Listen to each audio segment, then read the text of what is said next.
Olá, Floripa, olá, Brasil, olá, mundo. Eu estou, Eustáquio Drapatunas, e este é o programa Vida Inteligente, trazendo hoje nosso querido amigo e irmão Jorge Antônio Ouro para nos falar sobre hora de crescer. Hora de crescer. Você já ouviu isso aí, né? Você já deve ter ouvido isso aqui, hora de crescer. Geralmente as pessoas, os nossos pais, ou a gente com os nossos filhos, ou a gente com outros amigos, com as pessoas mais íntimas, a gente fala, está na hora de você crescer. Geralmente é quando a gente dá alguma bronca, né? Quando a gente faz alguma admoestação, assim. Por que será isso aqui? Então, antes de eu passar a palavra para o Jorge, apresentá-lo aqui para vocês, para quem não conhece o Jorge, e também para aquelas pessoas que não fazem parte da nossa mala direta, eu quero ler para vocês o pequeno trecho que eu próprio criei para fazer a chamada que você recebeu certamente aí no seu e-mail, né? Está aqui, deixa eu procurar. Está aqui. Fiz assim uma pequena indagação. Durante nossa infância, seguramos na mão dos pais. Durante nossa ignorância, seguimos segurando em outras mãos e bengalas pela vida fora. Qual é a hora de crescer, de criar coragem, de dar os primeiros passos sozinhos? Qual a importância dessa libertação em nossas metas de vida? Qual a importância de a gente se libertar e caminhar sozinho, digamos assim, largar a mão, largar a bengala, né? E como superar o medo, que é uma consequência, a insegurança e a dependência de um protetor. Vocês já perceberam? Todos nós temos um protetor, ou então nos induzem de que nós temos um protetor, que a gente deve se agarrar esse protetor, seja lá ele quem for, um anjo, um ET, um mentor, um espírito, dê o nome que você quiser. Mas sempre a gente está atrelado a isso, né? E a gente sempre recorre, claro, eu não conheço, não vejo tal, mas eu vou me apegar nele.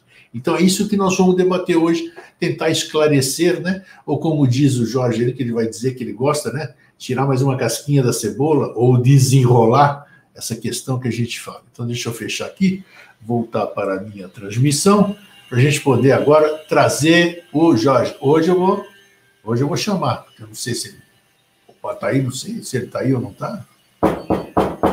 Seu Jorge, deixa eu ver agora, eu vou abrir a porta, vamos ver se ele está lá. De repente, abre a porta. Lembra daquela porta da esperança? Abria, tinha alguma coisa, não tinha? Agora eu vou abrir. Vamos ver se tem. Tá aí, A porta da esperança. Lembra disso aí, lembra? Que a pessoa ficava naquela expectativa, às vezes abria e não tinha coisa nenhuma, então... É a porta da desesperança. Né? Não. E aí, como é que você está? Tudo bem? Tô bom, tudo 100 e tantos por cento, tudo ótimo. Então tá aí, nós estamos aí de novo aí para mais uma jornada, né? Aham. E aí, conta, quem é você, primeira coisa, assim, para as pessoas que... Meu nome é Jorge Antônio Ouro, né? E eu sou membro da Sociedade Brasileira de Eubiose, né? E teu amigo já há muitos anos, né? Opa, isso aí, que a gente saiba, né? Fora o que a gente desconhece, né? Isso é verdade. E é interessante isso aí que eu estava comentando, acho que eu passei uma mensagem para você, né? Como a gente vai descobrindo causalidades, né? É interessante, pode não ser coisa nenhuma, pode ser viagem na maionese, pode ser aquela famosa palavra elucubração, mas é interessante. Eu, por exemplo, eu tinha posto aí que eu descobri, não, minha mãe havia me dito, quando estava viva, né? A forma que eu fui fecundado. Poucas pessoas sabem disso, poucas pessoas tiveram o privilégio de saber o dia que sua mãe e seu pai fizeram amor e daquilo você se fecundou. Então eu sei a data certa que eu fui fecundado, e foi numa noite de 10 de agosto, sabe? Então, coincidência ou não, 60, sei lá, 50 e tantos anos depois, estou envolvido numa instituição, numa escola iniciática que foi fundada materialmente em 10 de agosto. Entre outras coisas, né? Entre outras causalidades que eu tenho percebido nessa caminhada toda. Então, é interessante essa coisa. Pode ser causalidade, pode ser elucubração, como eu te disse, né? Eu acredito que seja mais causalidade, Grego, porque como a gente se sente deslocado conosco mesmos, né? deslocado em relação à vida, deslocado com relação à sociedade, sociedade civil profana, né? Deslocado com relação ao próprio universo. Então, nós tendemos a nos ver como se nós fôssemos uma coisa separada do todo, né? Então, a gente não está com interferência no som, Grego. No meu? Deve ser essa barulheira aqui do lado da construção. É na construção? É esse então, inferno que continua aqui. Não, tá tranquilo, tá tranquilo. Pensei que era do microfone, daí eu ia trocar. Não. Então, nós tendemos a nos ver como indivíduo, né? Assim, o indivisível, né? Mas separado do resto do todo, né? E ao desenvolver essa visão separatista com relação ao cosmos, né? No qual a gente está imerso e do qual a gente faz parte, a gente perde a noção de conectividade. E esquece que, por fazermos parte de uma única e mesma coisa, todas as ações são causalidades. Não existe uma ação que não seja causalidade. Tem aquele axioma, aquele ditado esotérico, né, que fala que se não fosse karma, nenhum peixe cairia na rede. Sei lá. Então, com relação a isso de nascimento, essas coisas assim, tudo é causalidade, tudo está inteiramente conectado para criar a ambiência que possa servir como base para que cada um de nós venha desenvolver o seu trabalho, o seu papel, sua função, compreender a si mesmo. Né? Eu estava vendo porque nessa noite, dia 10 além de ser a noite de São Lourenço, que muita gente conhece, né? Tem aquela chuva de estrelas também. Eu fui fecundado sob as estrelas, no alto de um prédio, ao ar livre, sabe? Então você tem é engraçado essas coisas, né? Você fala, então você estava para as estrelas, então é muito legal, assim, né? Porque estrela eu tenho realmente, porque já passei por situações na vida, que se eu não tivesse estrela, entre aspas, eu não estaria aqui conversando com você, nem com ninguém aqui. Já estaria por algum outro lugar fazia muito tempo, né? Então, é interessante esses aspectos. E é bom outros aspectos que a gente falou aqui, o 28 de setembro de 2005, aquelas causalidades todas que trouxeram você o 28 de setembro de 2005, às 8 horas da noite, eu nem sabia. Eu falei de eubiose, não sabia quem era você, não sabia de coisa nenhuma. Aí, e dia 28, depois vim saber que 28 de setembro de 2005 era uma expectativa de Maitreya, tudo que todo mundo conhece, né? E por aí vai.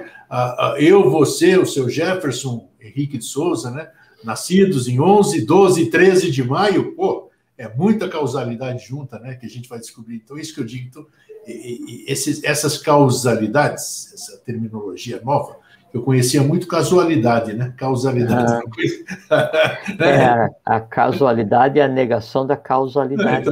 Então. Isso, agora eu estou me ambientando com outra palavra. Então, é legal. O que você falou é melhor ainda quando você vai se dando conta disso, né? Peraí, isso aí é causalidade, causal, tem alguma razão.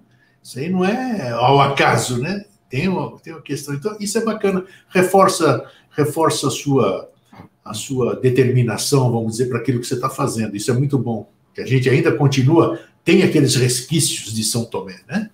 Tipo, eu quero ver para crer, eu quero sentir para crer, eu quero confirmar para crer, coisas assim. É uma inversão da pirâmide, né? Exatamente. Você quer pegar o universo inteiro e fazer o invisível passar através dos teus 5 sentidos para então você aceitar como verdade, né? O que é uma negação, né? Sem dúvida, mas isso faz parte da caminhada, né? Faz parte do crescimento, né? Só uma coisa que você falou da questão da geração, né? Interessante o aspecto que daí quando os veículos, né, os filhos são engendrados sem programação, eles são filhos mais do karma, né, do que da consciência.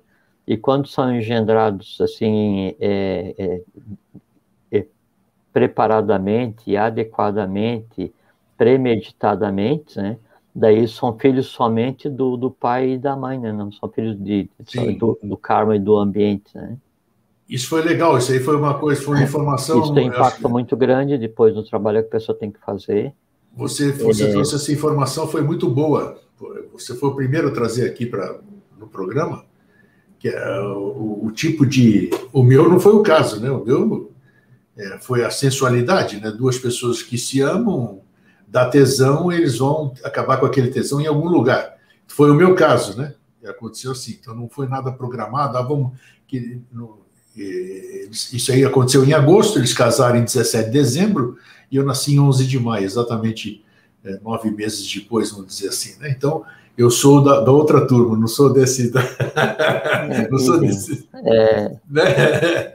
Então, mas é legal você trazer esse tipo de informação, que as pessoas que serão pais agora, que estão assistindo o nosso programa, e que serão pais, eles têm toda a oportunidade, porque deixam de ser ignorantes, deixam de ter desconhecimento, para poder engendrar um ser de acordo com como deve ser. Só que, assim, não tem magia, né? Se você tem... você programa o dia que você vai engendrar um veículo, um novo ser, né? Aquele novo ser vai ser filho do homem e da mulher, né? Sim.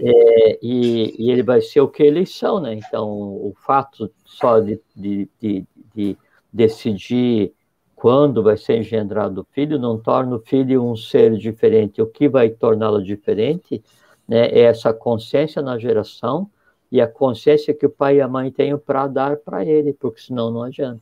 Né? Não fora o aspecto que você... Já que nós estamos falando, vamos aproveitar para relembrar, né? Fora o aspecto da virgindade em si, que você falou que era importantíssimo, né? Que ambos, pai e mãe, serem, vamos dizer, virgens nesse aspecto, que aí poderão engendrar um ser mais puro. Como é que é essa questão? Só relembra isso para a gente dar continuidade. Porque sempre as experiências que se vai tendo ao longo da vida, né? Elas passam a fazer parte da alma de todo mundo. Fica todas as memórias, e não é aquelas memórias não resolvidas, mágoas, antipatias, dores, horrores, repulsas, né? Essas coisas assim, elas vão é como se fosse um repositório de água grega, sabe? Aí você vai vivendo a vida, e aí cada experiência que você tem, isso se transforma em um copo com água, né? E você vai e joga naquele repositório, né? Né? E aí chega um ponto em que você vai regar a terra, né? Sabe? Você vai frutificar, e pode ser através das palavras, das ações, das emoções, gerando um filho, tanto faz, né? E aí, o que você tem para regar aquilo que você vai engendrar é a água que você guardou. Né? Então, todas as emoções, todas as experiências que você tenha, né, elas no conjunto é que te dão a habilidade da criação. Quanto mais puras as experiências, quanto mais límpidas as experiências, né, mais puro, mais límpido é o que você contribui para aquele novo que vai nascer. Então, sempre, qualquer criação que a gente tenha, né, então, uma emoção que eu vá sentir, uma frase que eu vá proferir, uma opinião que eu vá emitir, um filho que eu vá engendrar, um trabalho que eu vá fazer, ele é o resultado do que eu sou. E o que eu sou, todas as experiências que eu tive. Então, no caso da geração física, né? Então, se você tem os progenitores sem nada, a não ser aquilo que trouxeram de berço, sem nenhuma experiência, né? Aí o filho sai filho só deles, não filho deles e de todos os quais eles tiveram contato. Olha só, bem interessante isso. Foi bom a gente falar de novo isso aí. E isso vale, assim, vale para o engendramento físico e vale para o engendramento mental, né? Quanto mais puro é a tua alma, mais puro é aquilo que você germina. Os pés mestres em semine, né? A esperança da semente reside na colheita, a esperança da colheita reside na semente, é exatamente isso. Quanto mais pura a semente, mais pura é a colheita. Tá bom. Você deu duas travadas aí, hein? Eu não sei se é a tua conexão aí, mas tudo bem. Você tá eu estou com conexão por cabo, Grego. Tem algum Opa, então tá. também. Só que deu duas travadinhas aí, mas foi só na imagem. A conversa continuou, ficou bom. O áudio não prejudicou. Então, enquanto você está olhando aí, essa questão, que horas existe momento de crescer? Que nem eu comecei no início do programa.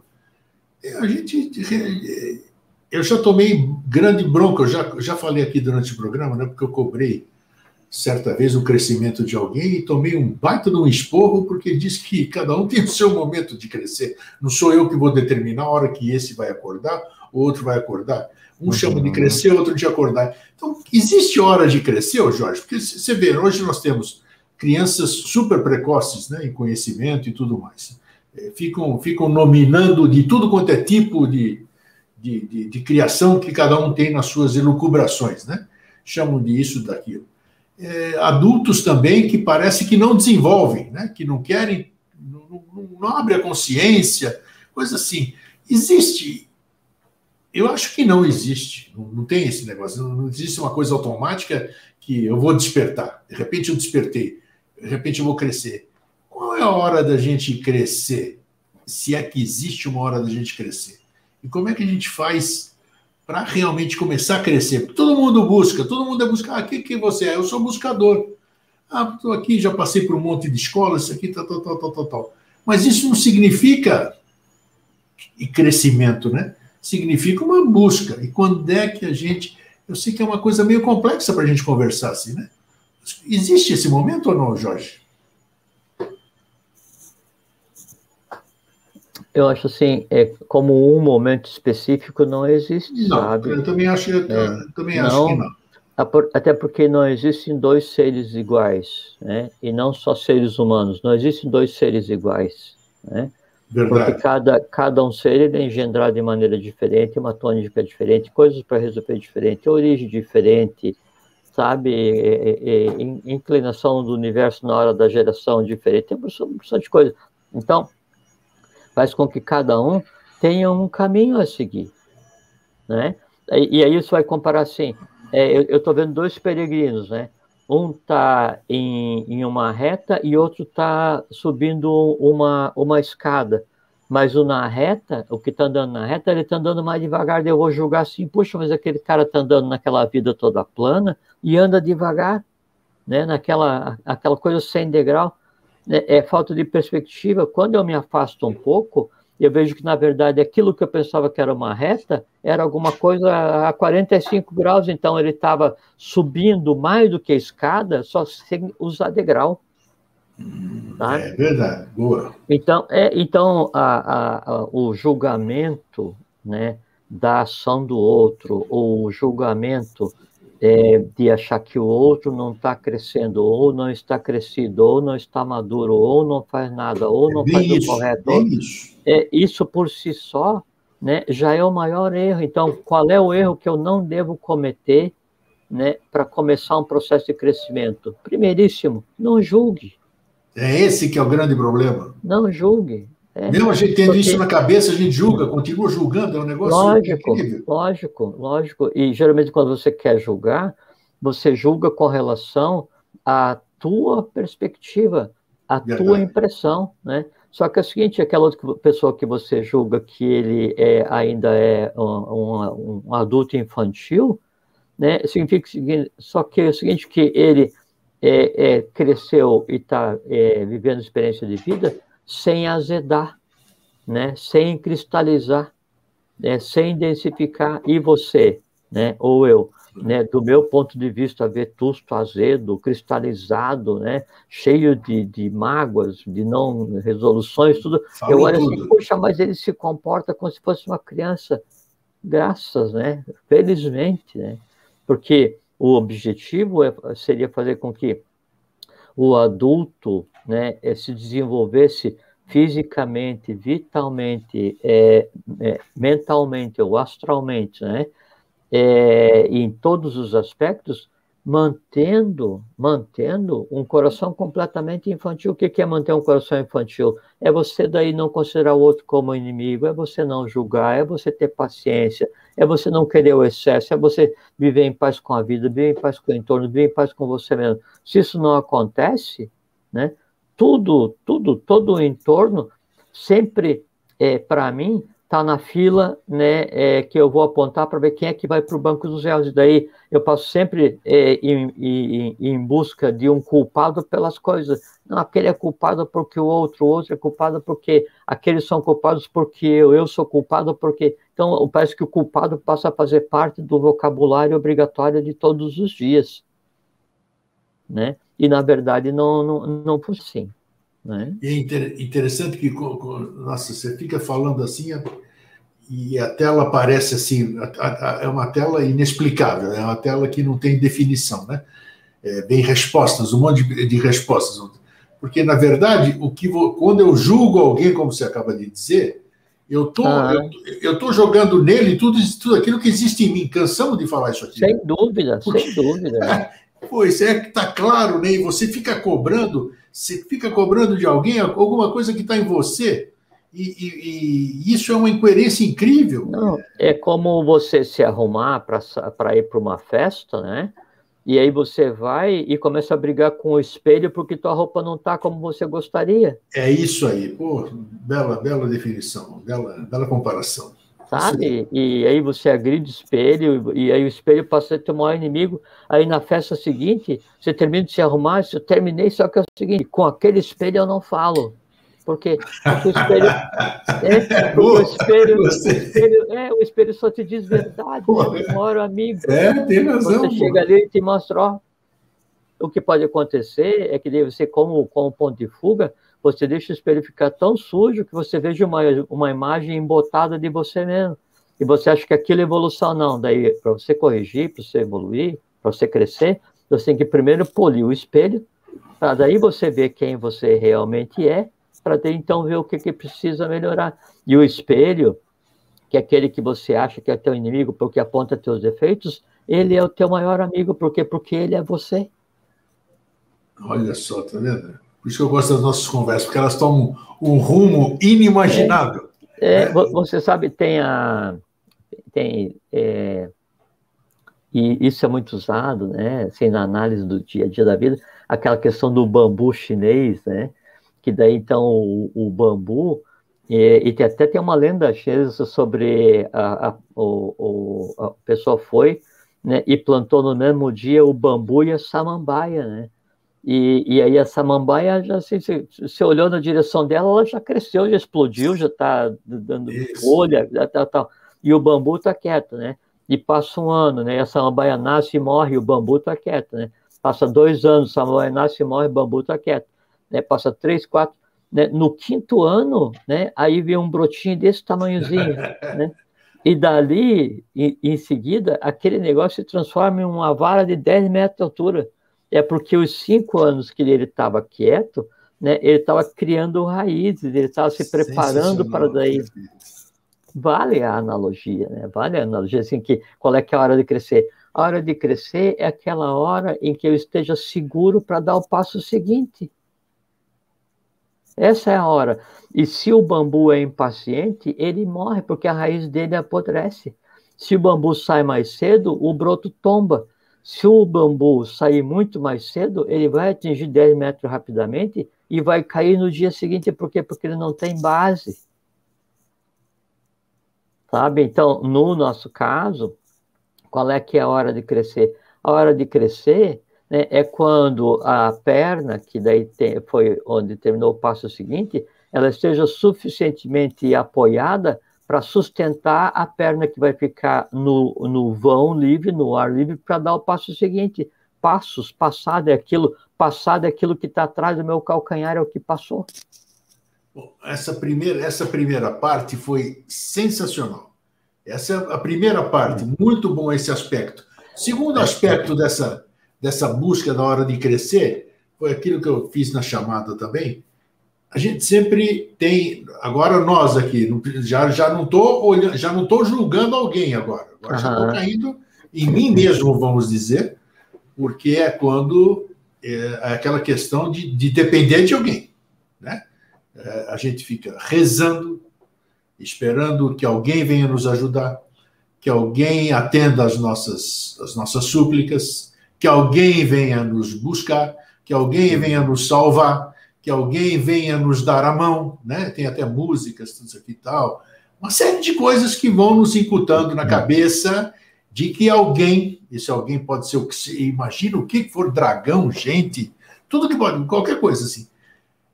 E nos atrela a vida inteira, praticamente, sobre esse aspecto da dependência de alguém.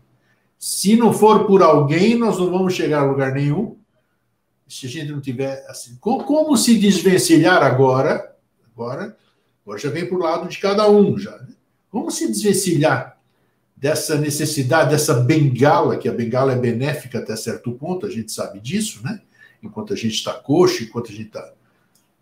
Como se livrar dessas dependências, Jorge? Já falamos sobre dependências, mas geralmente a gente vai aprofundando os temas conforme vão aparecendo outros. Como se livrar disso? Isso é muito difícil a gente se livrar, porque já vem, né, cristalizado, outra palavra muito forte que a gente vem utilizando, e que ela já se materializou até, dessa cristalização, né? Que nós estamos cheios de cristalizações. E aí? O aspecto negativo, em termos de evolução, no buscar um apoio, né, é que sempre se vê o apoio de uma forma unilateral, né? Esse apoio ele tem que me dar o que eu preciso, pelo tempo que eu preciso, se comportar da forma como eu preciso, me levar para a direção que eu preciso, no objetivo que eu preciso, pelo tempo que eu defini, e quando eu não precisar mais, eu jogo atrás da porta ou boto no lixo. Acabou. Né? Isso. Então, o precisar de apoio geralmente é sinônimo de quê? De usar alguém ou alguma coisa. Você chega e fala assim, você está diante de uma situação difícil na vida, né? Você, eu, qualquer de nós, né? Qualquer pessoa. Né? Aí você, puxa, como é que eu vou resolver isso, né? Então, naquele instante, por puro interesse, você se transforma no maior dos devotos, né? Você nunca ligou a mínima para nada, nem para ninguém, aí você se prostra no chão, né? E levanta as mãos do céu e diz assim, Deus, me ajude, oh Deus, Jeová, lá... Seja lá quem for, né? Não importa qual é a crença de cada um, ou uma religião de matriz africana, algum, não sei, não importa quem seja, né? Assim, me ajude a resolver essa situação. Se você me ajudar, eu prometo que daí eu vou ajudar não sei quem, ou eu prometo que eu vou melhorar, eu prometo que eu vou mudar. Então, como é que é quando você promete e não cumpre? Tem um termo, não sei como é que é, estelionato? O maior estelionato de fé, né? Porque você chama pelo teu Deus na hora de necessidade, né? Finge que naquele momento você é o maior do devoto, pede uma porção de coisa e caso, né, ele te dê essa porção de coisa, então você vai ajudar de alguma forma como retribuição, como se a divindade precisasse de retribuição ou precisasse de ajuda de nossa parte para ajudar outro, né? Então, sempre quando a gente fala apoio, a gente está se referindo a alguma coisa que nós vamos usar temporariamente e descartar. Sabe? E isso, se ainda durante o período em que a gente precisa de apoio, né, então você catou um tronco do chão, né, e está andando usando como bengala, como apoio, né, e aí você vai usar e mais na frente você vai jogar o tronco de lado sem nem dizer obrigado. É o usual, né, é como as pessoas fazem na vida. Só que daí você se dá ainda um trabalho maior, né, assim, mas esse tronco aqui não está como é que eu quero, né, daí você aí vai pegar e vai entalhar para deixar como você quer, né? E depois vai jogar como você entalhou para deixar como você quer, você diminuiu a chance daquele tronco ser útil para alguém, por quê? Porque já está entalhado. Entalhado o que é? Aquele que você usou como apoio e descartou, você deixou nele todas as tuas mágoas, de maneira que ele vai ter uma vida muito mais complexa, muito mais difícil na lide com o outro ser humano. Por quê? Porque ele em si já está magoado, já está com marca, já está com caráter. E assim a gente vai. Entalha um aqui, joga ali, entalha um aqui, joga ali e tal. E quem entalha e descarta, esquece. Mas o que é entalhado, o que é marcado, o que é ferido, o que é magoado, esse não esquece, esse vai levando aquela coisa sem resolver. Dentro daquela analogia de rio, né? Então, mas assim, está passando um rio caudaloso, né?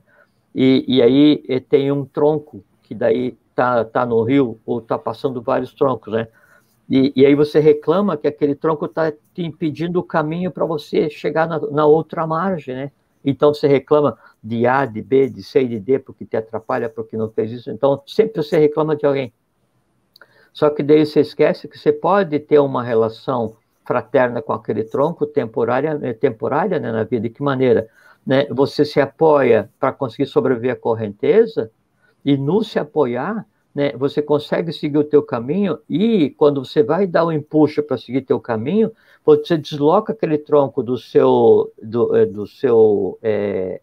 caminho, que seria o natural, que seria a foz do rio, e você empurra ele para a margem. Na margem, ele pode ser fecundado novamente, ele pode, então, virar novamente uma árvore, ele pode novamente, então, criar raiz. O que aconteceu? Respeito na tua lide com o apoio. Quando isso não acontece, aí a gente anda pela vida com todo o histórico de mágoas que nós causamos aqueles nos quais a gente se apoiou e descartou. E uma coisa interessante é que daí, na maior parte das vezes, o apoio, ou o descarte, ou a mágoa, nem é com um terceiro, né? É conosco mesmo. Geralmente é conosco. Assim, é conosco mesmo. A gente vai e se pune, e se julga, e aponta, né? E se arrepende, e se cobra. Chega a um ponto, né, e que daí o maior inimigo, o maior antagonista, o maior, assim, aquele que dificulta a caminhada, aquele que dificulta o crescimento, somos nós mesmos. É como se fosse, sabe o quê, Grego? A tartaruga que briga com o próprio casco. É uma coisa assim tão fora de propósito, uma coisa assim tão inútil, quer dizer, eu brigar comigo mesmo, assim, porque daí, vou me separar de mim mesmo. Casco para um lado, seco, inútil. Tartaruga pelada para o outro lado, morta. Né? Assim, tudo bem, não posso me desvencilhar desse casco, porque senão eu vou morrer, eu preciso andar com ele. E daí ela vai andar a vida inteira reclamando daquilo que a mantém viva, do próprio casco. Né? E o casco, qual é a função dele? Ele é o que ele é. A tartaruga falou assim, se eu pudesse, eu entalhava nas minhas costas um novo desenho, porque esse desenho que eu tenho não... Então, essa vida de não conformidade, essa vida de desajuste, essa vida de não aceitação de si mesmo, essa vida de, por não aceitar a si mesmo, querer projetar nos outros, né, as próprias não conformidades, né, faz com que a vida se transforme num rio tortuoso, num rio revolto. Mas você chegou no X da questão. 90%, claro que a minha estatística não tem embasamento nenhum, né? Mas 90% da população do planeta é assim. É cheia de medo, de insegurança, de insatisfação. Mas por que nós somos assim, seu Jorge? Por que nós somos assim? Por que nós somos cheios de medos, inseguranças, frustrações, frustração e expectativa, já falamos. Mas vamos generalizar. Por que o ser humano ele não é um ser satisfeito? Por quê? É interessante isso, né? Aí tem um aspecto, eu prefiro sempre ver pelo lado positivo as coisas. Vamos lá. Né? E o lado positivo, para mim, é o que é a realidade. Então, assim, o fato da pessoa estar revoltada ou insatisfeita, isso, ou assim, inquieta, né? E com vontade de procurar alguma coisa, isso por si é um fato positivo, porque ela não está na inércia. Então, ela vai buscar mudar, ela vai buscar fazer alguma coisa, ela vai buscar andar, ela vai buscar crescer. O que não pode, e o que daí anula qualquer tentativa de crescimento, é se Lindo o barulho, né? É sensacional. Não tem importância, não atrapalha nada. Então, o que invalida esse processo de crescimento, de busca, né, essa caminhada, é se a cada passo que eu der amanhã, né, eu usar esse passo de amanhã para odiar o hoje, né, e ter medo do ontem. Então aí, na verdade, eu não estou saindo para lugar nenhum. Se eu estou insatisfeito, inquieto, e eu preciso me mover, isso por si dá chance de eu ter assim, novas visões de vida. É como assim, pedra que rola não cria limo, né? Verdade, Sabe? Então, verdade. esse movimento na vida, o que a gente não pode é deixar que daí o meio nos cristalize, o meio nos transforme, o meio nos desestimule, nos tire entusiasmo. O meio não pode nos embrutecer, porque a nossa vida é feita para que a gente flexibilize o meio. Quer ver uma analogia? Isso é uma coisa bem legal.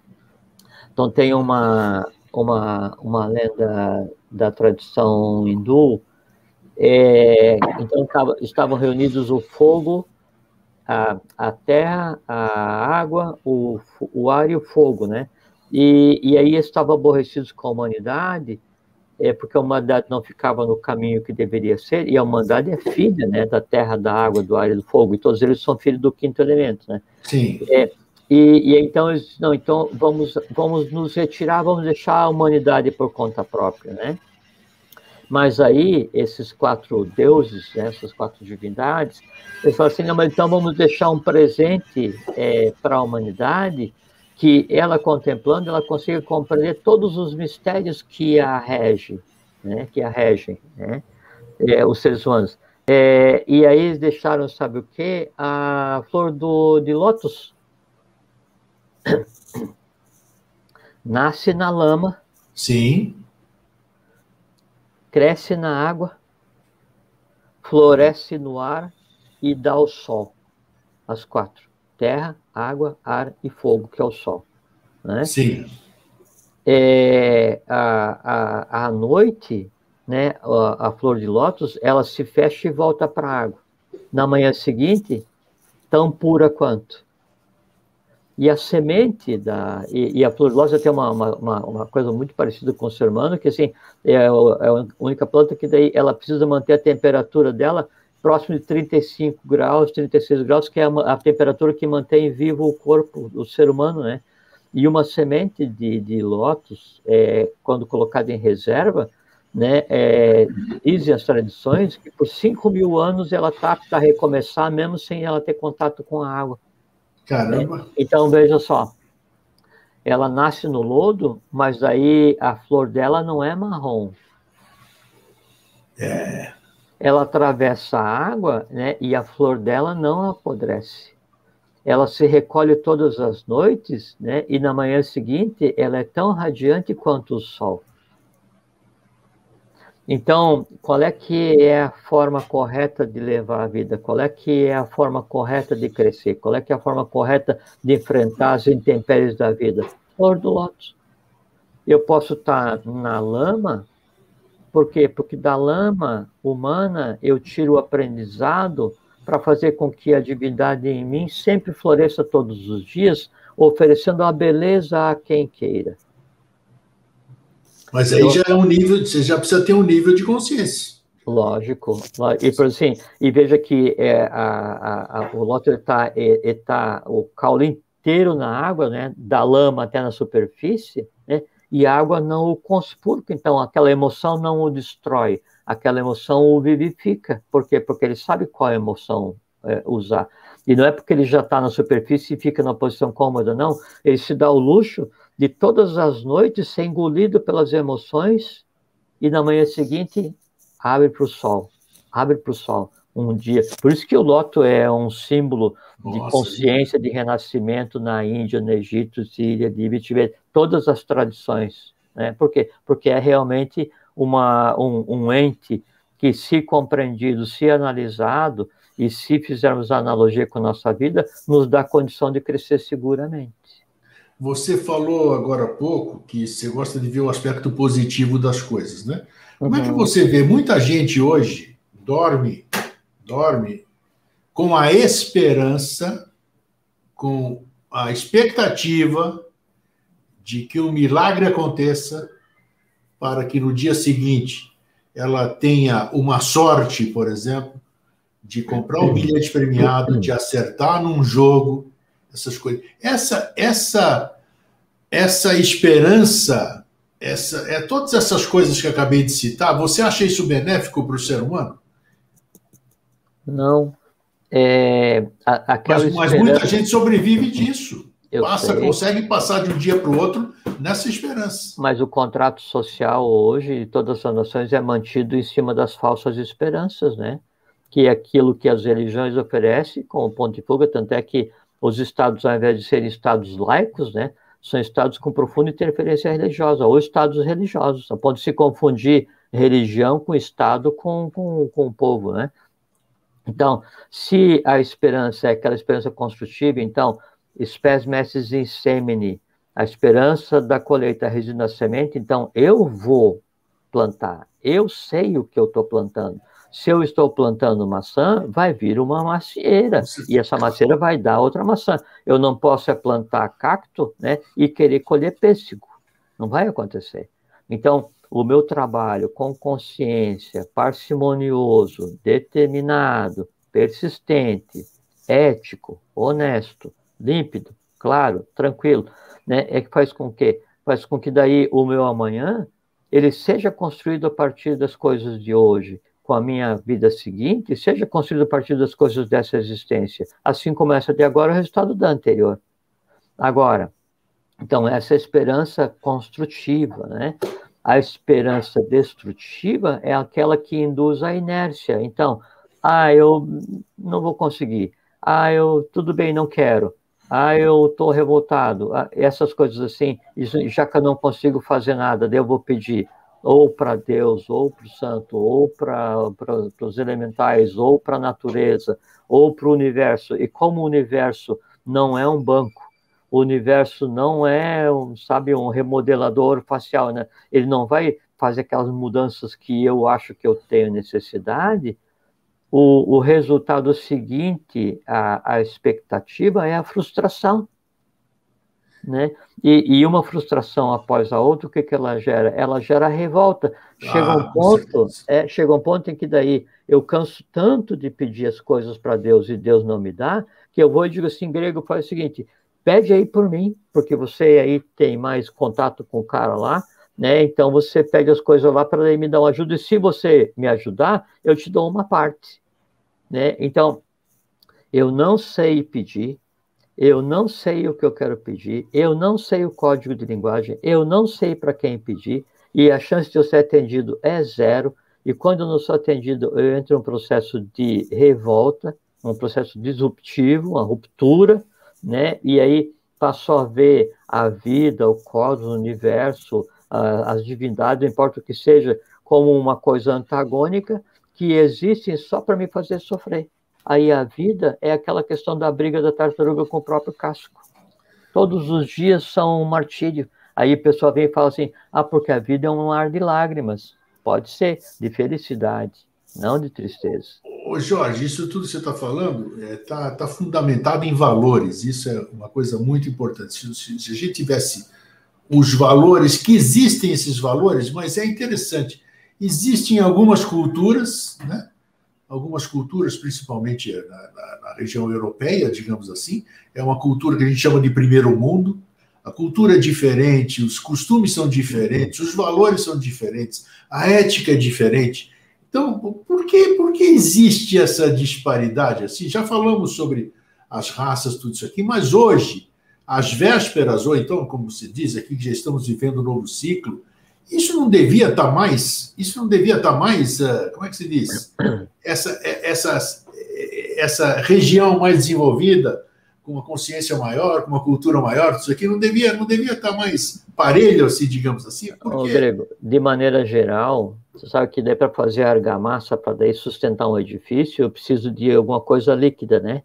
Precisa. De maneira geral, os edifícios humanos foram construídos usando como líquido para fazer argamassa sangue e lágrima. Verdade, tá. Sangue e lágrima. Infelizmente, né? Isso é inexorável. Tem que lavar. tem que purificar, tem que transformar, tem que resgatar, tem que resolver. Vai acontecer, né? Vai acontecer, né? E quando a gente pensa assim, porque daí esse país europeu, aquele país europeu, aquela maravilha, tudo bem. Enquanto eles já estavam lá se matando, invadindo e essas coisas todas, né? Aqui a gente vivia ainda em estado de pureza, né? Sim. Enquanto nação, né? E tanto é que daí aportam, né? Nesse país, né?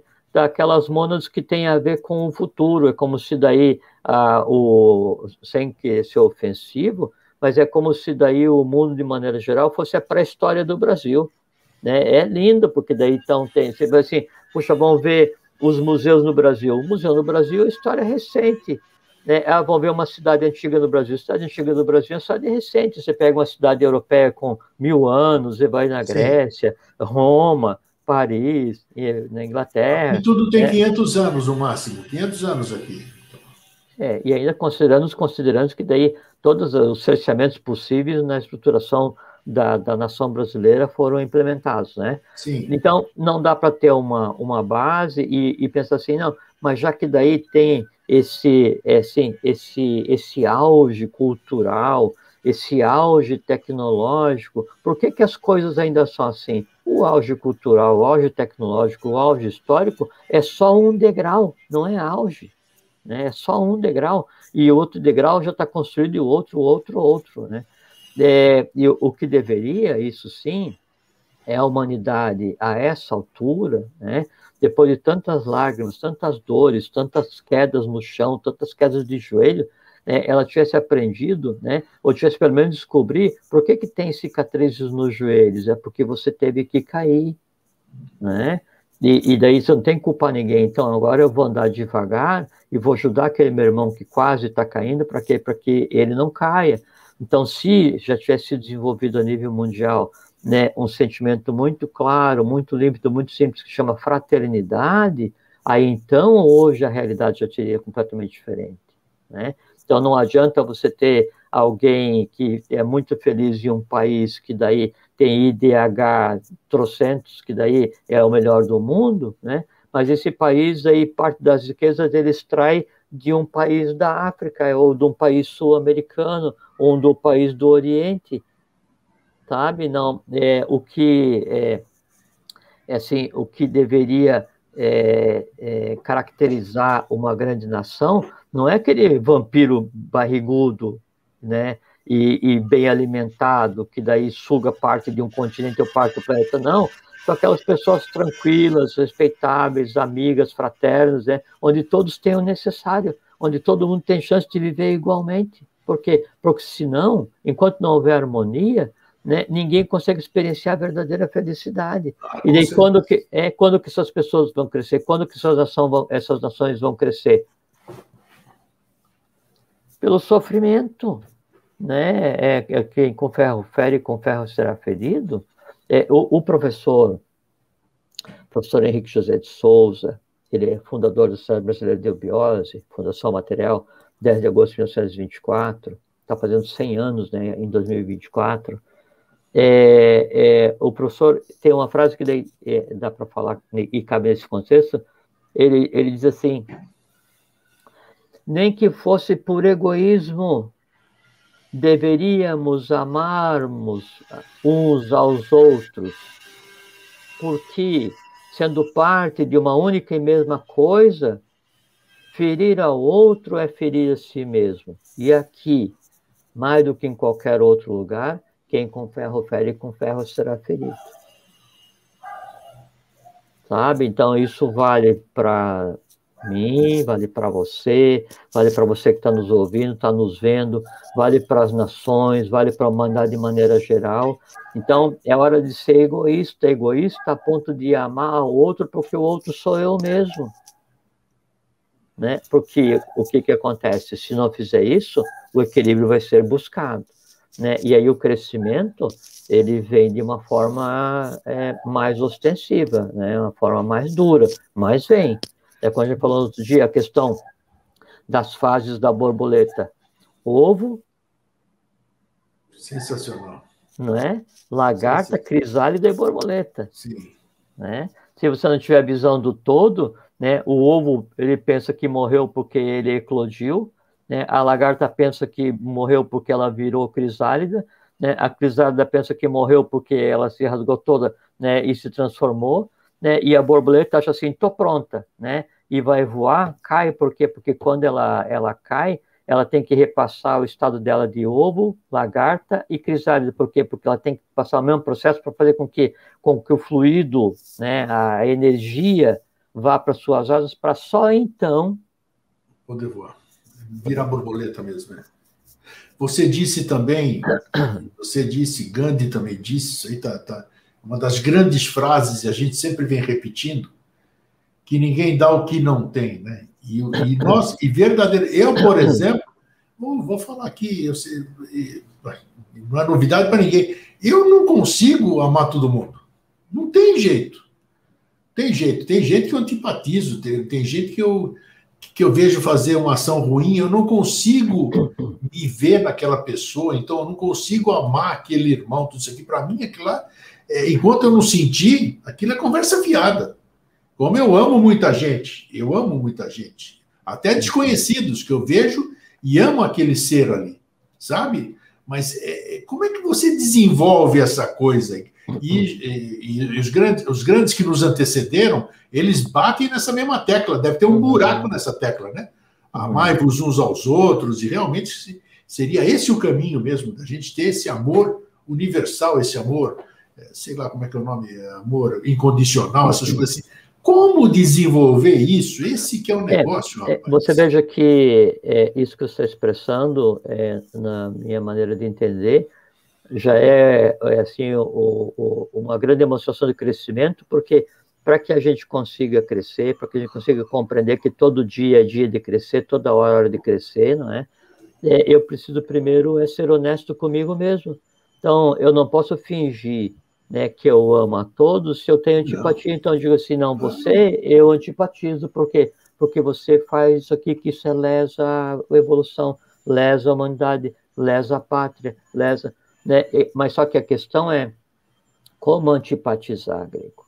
Antipatizar em si, né, ele não é um crime, porque você pode não ter empatia. Então, como você não tem empatia, você tem uma antipatia. Mas tem que ter antipatia por aquilo que a pessoa está fazendo, não por aquilo que a pessoa é.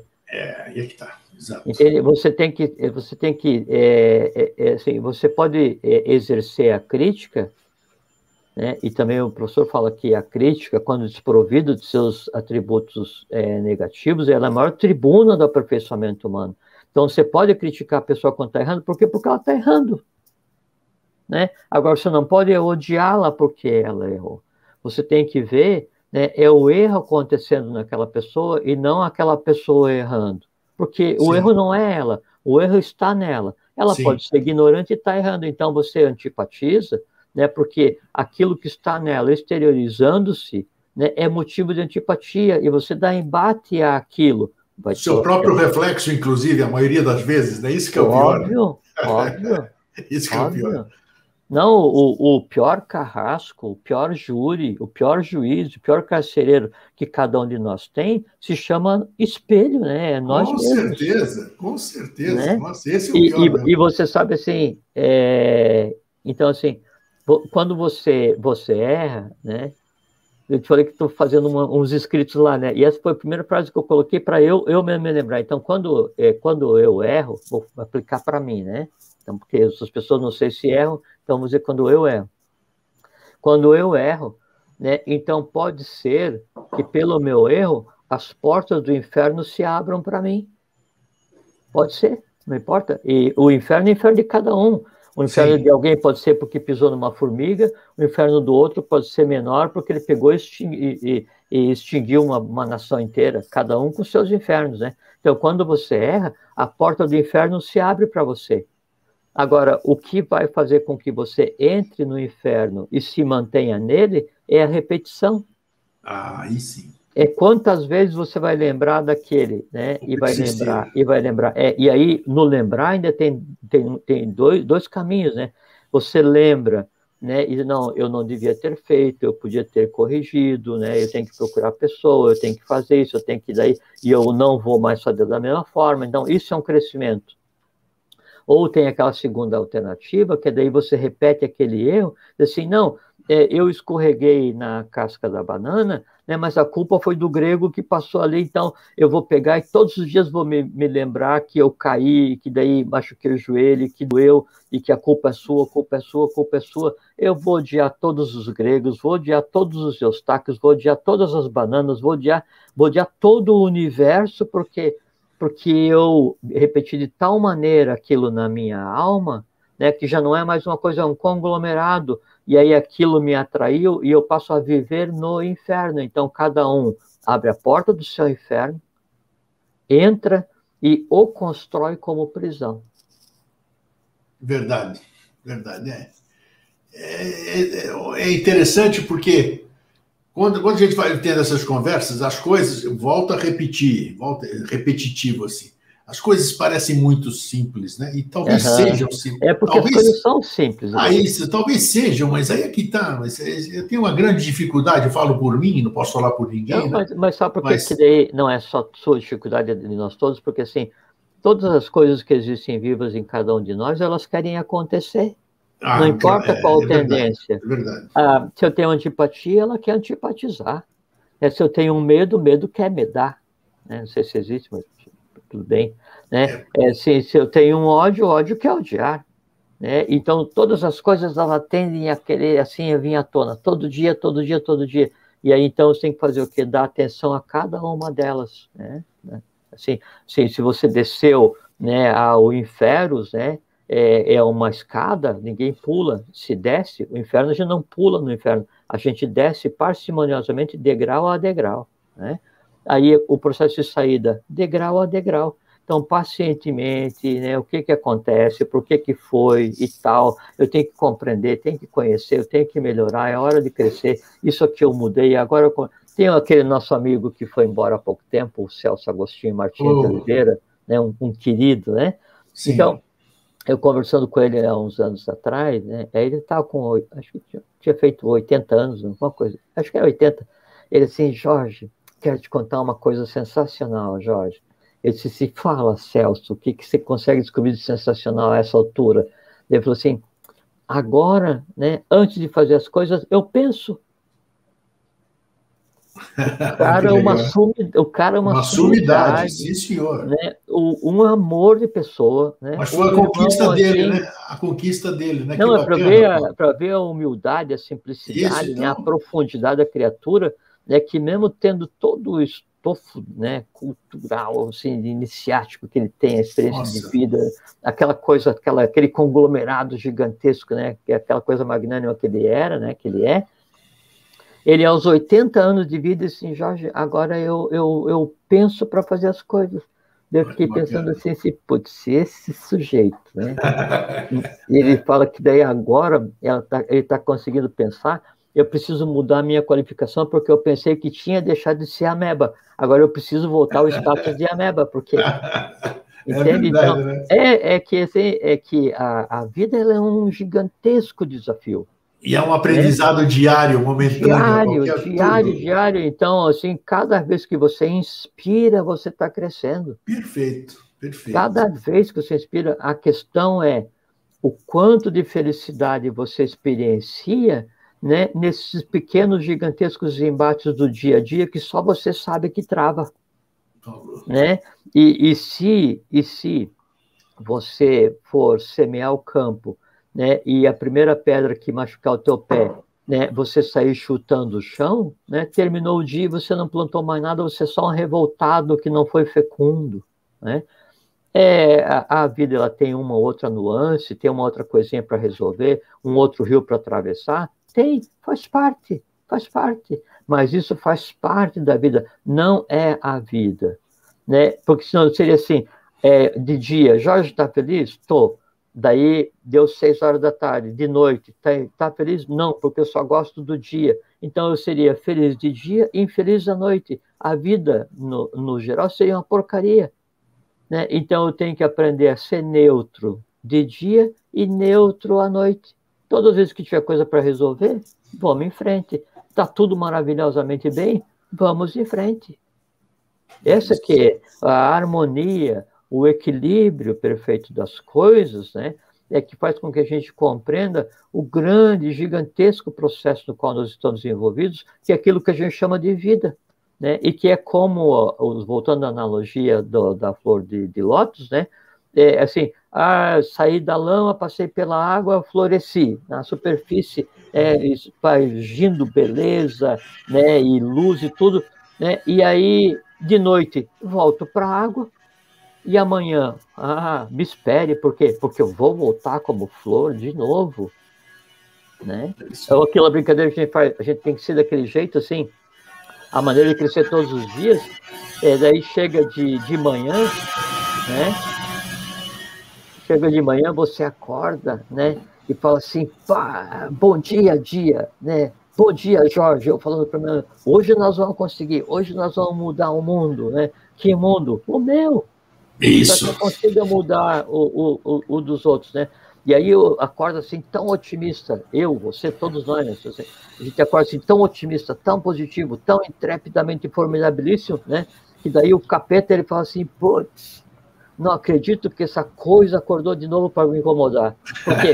Porque ele vai passar o dia inteiro me impedindo de fazer capetice, né? É verdade. E qual diabrura, qual capetice? Aquelas pequenas que existem em cada um de nós para ser resolvidas. E quais são?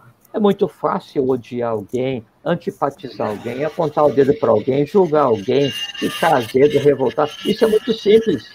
Isso é muito simples. É o prazer de andar na montanha-russa, é o prazer de assistir filme de terror. Agora, eu quero ver, né, é sentir felicidade em não ser antipático, felicidade em não hostilizar, né? Felicidade em... tem um pessoal dando montanha-russa? Tem. Pega um sorvete, senta e come e fica rindo das pessoas que estão se divertindo lá, compartilhando a diversão deles, mas é uma coisa que você não precisa. A vida consegue ser agradável sem que a gente tenha que experienciar o prazer de odiar os outros todos os dias, e nem a nós mesmos.